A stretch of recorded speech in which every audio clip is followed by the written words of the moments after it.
আসসালামু আলাইকুম। আশা করছি সবাই ভালো আছেন। আমাদের নিয়মিত আয়োজনে আপনাদের স্বাগতম। আমরা আজকের ক্লাসে একটা বীজগণিত করব। বীজগণিতটা দেখেন আমরা বোর্ডে লিখেছি। আমি একটু পড়ছি। a মাইনাস 1/a সমান m হলে দেখাও যে a power 4 plus 1/a power 4 equal to m power 4 plus 4m square plus 2। তার মানে এই অংশটা দেওয়া আছে, এটা দিয়ে আমাকে প্রমাণ করতে হবে বাম পক্ষ এবং ডান পক্ষ সমান। যে অংশটা দেওয়া আছে আমি এটা দিয়ে অঙ্ক শুরু করছি। দেখেন,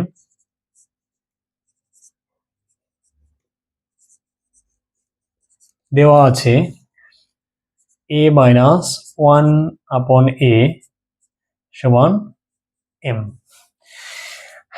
খেয়াল করেন একটু, বাম পক্ষ এবং ডান পক্ষ, এখানে এর উপরে পাওয়ার কত আছে 4, আবার এ পাশে m এর উপরে পাওয়ার আছে 4। এটা দেখে আমি বুঝতে পারছি যে অংশটা দেওয়া আছে এটাকে যদি আমি পর পর দুইবার বর্গ করি তাহলে আমি বাম পক্ষ এবং ডান পক্ষ দেখাতে পারবো বা মিলাতে পারবো। তাহলে আমি বর্গ করে দেখি। a মাইনাস 1/a এর উপরে বর্গ এবং ডান পাশে যে m আছে তার উপরে বর্গ। আমি ব্র্যাকেটে লিখে দিলাম বর্গ করে। বর্গ করার কারণে বাম পক্ষ এবং বাম পক্ষে দেখেন একটা সূত্র পড়েছে, a মাইনাস 1/a কে যদি b ধরি তাহলে কি হয় a minus b whole square. তাহলে a মাইনাস b হোল স্কয়ারের সূত্রটা আমি লিখি, কি হবে a square minus 2a b, b কোনটা 1/a, এটাই হলো b, plus b square, b হলো 1/a ইকুয়াল টু m এর উপরে স্কয়ার আছে, স্কয়ার দিলাম। খেয়াল করেন বাম পক্ষ তাহলে কি হয়েছে a minus b whole square. b কোনটা 1/a, এটা সমান আমি ধরলাম b, তার মানে 1/a এটা সমান কি বলতেছি b। আমি যদি ধরে নেই যে 1/a সমান b, তাহলে আমি সূত্র ফেলতে পারি কি a স্কয়ার মাইনাস 2a, এ হলো এটা, b, b হলো এটা, তাহলে a square minus 2ab plus b square equal to কত আছে m স্কয়ার। এবার খেয়াল করেন a স্কয়ার মাইনাস 2, এই a আর এই a কেটে যাচ্ছে, তাহলে থাকবে কি 1/a স্কয়ার, কারণ এই স্কয়ারটা এর উপরে চলে আসলো, 1 এর উপরে দিলে 1ই হয়। এরপর m স্কয়ার। এবার এই মাইনাস 2 কে আমি ডান পক্ষে নিয়ে যাব, ডান পাশে, তাহলে কি থাকবে বাম পাশে a square plus 1/a square. Minus 2 ডান পাশে গিয়ে প্লাস হয়ে যাবে, তাহলে ডানে আছে m স্কয়ার প্লাস 2। আমি বলেছিলাম পর পর দুইবার যদি বর্গ করি তাহলে বাম পক্ষ এবং ডান পক্ষে দেখাতে পারবো। তাহলে আমি এবার আবার বর্গ করব। বর্গ করার জন্য একটা ব্র্যাকেট দিলাম, যা আছে পুরোটা লিখবো a square plus 1/a square, তারপরে ব্র্যাকেট দিয়ে এই যে বর্গটা করে দিলাম। ডান পাশে গিয়ে একই কাজ, m স্কয়ার প্লাস 2, এটাকেও বর্গ করলাম। আমি ব্র্যাকেটে লিখে দিলাম বর্গ করে। আশা করছি এতটুকু বুঝতে পেরেছেন।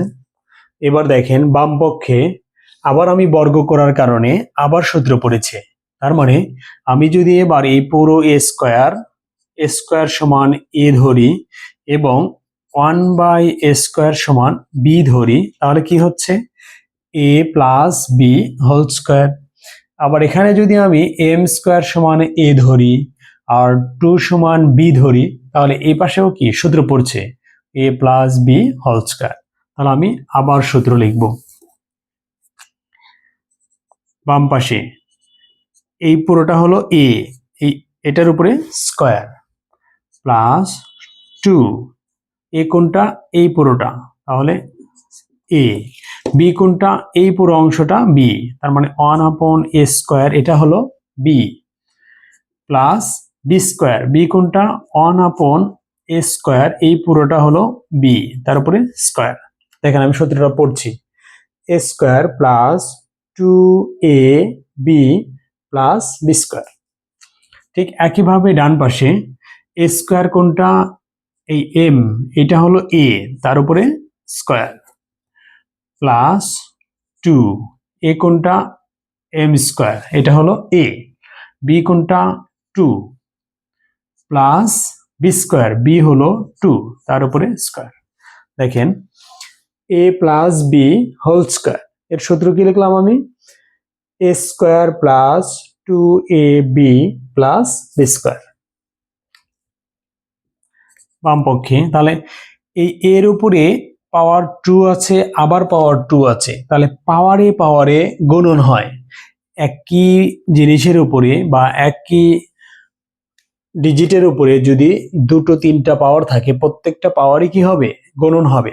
তাহলে এই যে এর উপরে পাওয়ার 2, তার উপরে আবার 2, এই পাওয়ার গুলো গুণন হবে। তাহলে 2 আর 2 গুণন করলে কত হবে, 4, প্লাস এবার খেয়াল করেন এই এ স্কোয়ার আর এই যে 1 এর নিচে যে এ স্কোয়ার আছে এটা কেটে যাবে, তাহলে থাকবে শুধু 2, প্লাস এখানে এই পাওয়ার আর এই পাওয়ার গুণন হবে, তার মানে 1/a⁴ ইকুয়াল টু এই যে পাওয়ারে গুণন, তার মানে m এর উপরে পাওয়ার 4, প্লাস 2 আর 2 গুণন করলে 4 m স্কোয়ার, প্লাস 2 এর উপরে বর্গ আছে, তার মানে এটা 4। বুঝতে পেরেছেন বিষয়টা? এবার খেয়াল করেন এই যে প্লাস 2 এইটাকে যদি আমরা ডান পাশে নিয়ে যাই, তাহলে a⁴ এই অংশটা থাকবে, প্লাস 1/a⁴, আর 2 কে আমি ও পাশে নিয়ে যাব বা ডান পাশে, তাহলে ডান পাশে আছে m⁴ plus 4m square plus 4, আর এই 2টা ডান পাশে যাওয়ার কারণে সেটা মাইনাস হয়ে যাচ্ছে 2। দেখেন আমি যেটা দেখাতে চেয়েছিলাম, বাম পক্ষে কি রয়েছে, a⁴ প্লাস 1/a⁴, বাম পক্ষের সাথে মিলে গেছে। এবার ডান পক্ষে দেখেন m⁴ plus 4m square plus 2, তাহলে এই 4 থেকে 2 বাদ দিলে কত হবে, প্লাস 2। তার মানে আমি পরের লাইন লিখলাম না, এখানে আমি 2 করে দিলাম, প্লাস 2। আপনি বলতে পারেন যে দেখানো হলো। আশা করছি সবাই বুঝতে পেরেছেন। যদি আমাদের ক্লাস ভালো লাগে তাহলে পরবর্তী ক্লাসে আমাদের সাথে থাকবেন আর আমাদের চ্যানেলটিকে সাবস্ক্রাইব করবেন। ধন্যবাদ সবাইকে, সবারই সুস্বাস্থ্য কামনা করছি। আল্লাহ হাফেজ।